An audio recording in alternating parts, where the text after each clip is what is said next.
अस्सलाम वालेकुम, मैं हूं शहबाज फरीद और आप देख रहे हैं मफ़ा फूड सिटी। मफ़ा फूड सिटी में हम आपको वेलकम कहते हैं। दोस्तों, आज हम मज़ेदार कराची का वाइट बीफ पुलाव लेकर हाजिर हुए हैं। बहुत ही मज़ेदार बनता है, इसको बनाना भी बहुत ही आसान है। तो आइए देखते हैं इसको कैसे बनाया जाता है और इसको बनाने के लिए हमें किन किन चीज़ों की ज़रूरत है। तो आइए स्टार्ट करते हैं।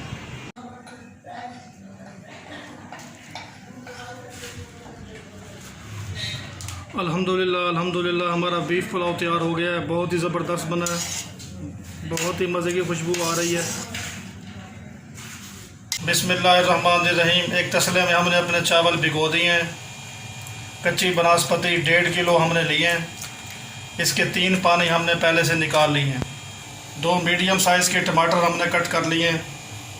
3 से 4 हरी मिर्च हमने कट कर लिए हैं। लहसुन अदरक का पेस्ट। इसके अलावा 2 मीडियम साइज़ के हमने प्याज बारीक बारीक काट लिए हैं। इन तमाम चीज़ों की हम यखनी तैयार करेंगे। 1 केजी हमने बड़ा गोश्त ले लिया है। ये हमारा फ्रीज़ गोश्त है, तो आप चाहें तो फ्रेश गोश्त भी इस्तेमाल कर सकते हैं। चूल्हे पर हमने कढ़ाई चढ़ा ली है। अब इसमें 3 डब्बे हम पानी शामिल करेंगे।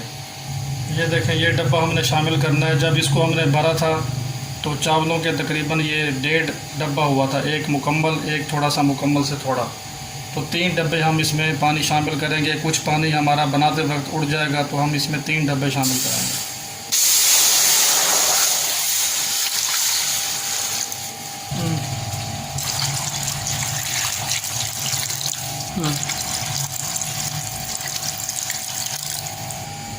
पानी हमारा गर्म हो गया है। अब यखनी तैयार करने के लिए सबसे पहले इसमें टमाटर शामिल करेंगे।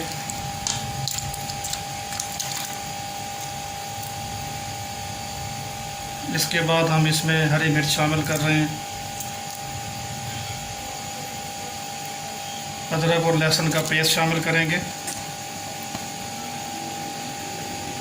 और सबसे आखिर में इसमें प्याज शामिल करेंगे। थोड़ा सा साबुत गरम मसाला इसमें शामिल करेंगे। इसमें काली मिर्च, ज़ीरा और बादियान खताई और लौंग शामिल है।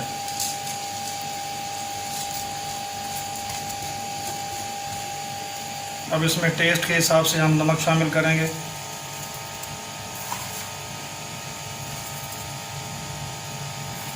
चावल में नमक ज़्यादा लगता है, तो थोड़ा सा ज़्यादा नमक आपने डालना है। अब गोश्त शामिल करेंगे। अब गोश्त के गलने तक इन तमाम चीज़ों को हम ढाँप देंगे। इसके बाद इसकी यखनी को हम छान लेंगे और ये तमाम चीज़ें अलग हो जाएंगी। फिर हम अपने एक अलग से बर्तन में चावल शामिल करेंगे।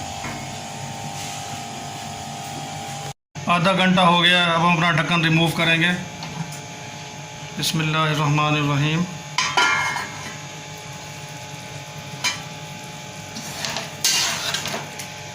अल्हम्दुलिल्लाह गोश्त हमारा मुकम्मल तौर पर गल गया है।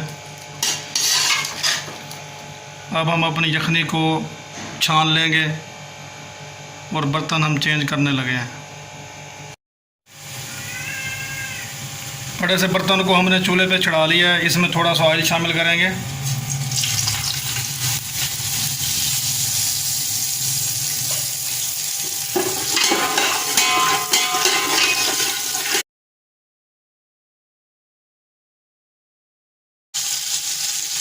अब इसमें बोटियां शामिल करेंगे।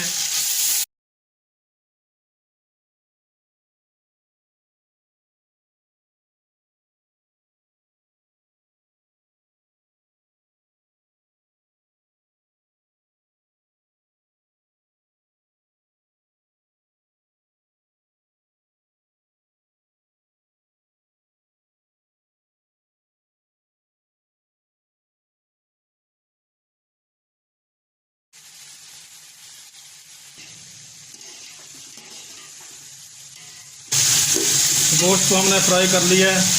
अब इसमें यखनी शामिल करने लगे हैं। बिस्मिल्लाहिर्रहमानिर्रहीम।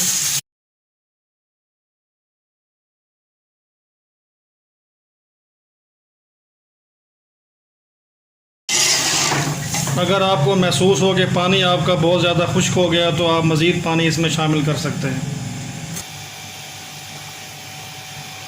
पानी हमारा बॉयल हो गया है। अब इसमें खुशबू के लिए थोड़ा सा पुदीना और थोड़ा सा हरा धनिया शामिल करेंगे।